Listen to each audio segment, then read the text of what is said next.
A third option is to start a business. This can be a local business like a coffee stand or a small factory, or it can be an online business like an eBay shop or a consultant that works with online video calls. You can also continue working in your profession as a freelancer instead of an employee. There are a few advantages here.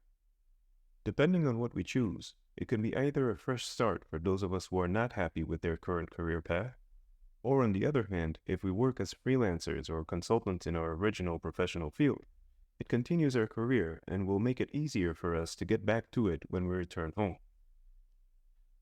We can control our work hours and schedule, which allows us more flexibility with any time differences and any changes in our work availability abroad.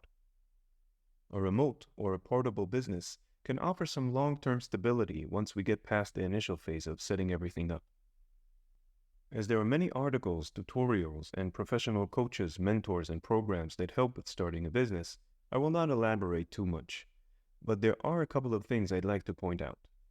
Starting a business can be scary for multiple reasons, one of which is that it is usually a financial risk not everyone can afford to take.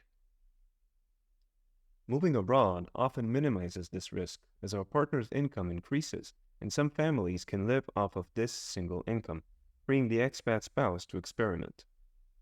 If you do this, I suggest you set a time limit and perhaps even prepare a plan B in advance.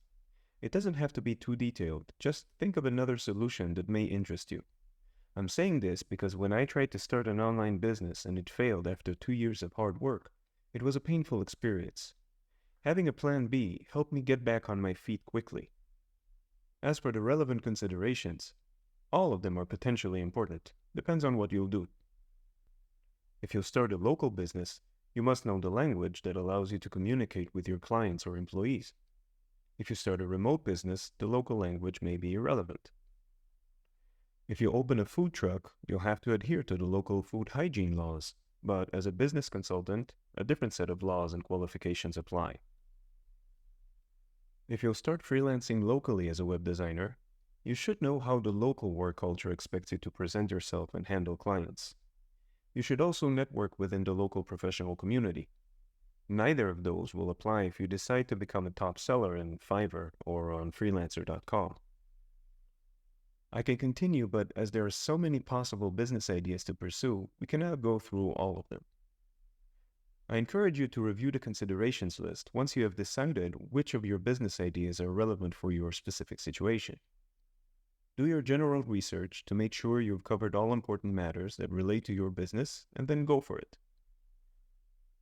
Good luck.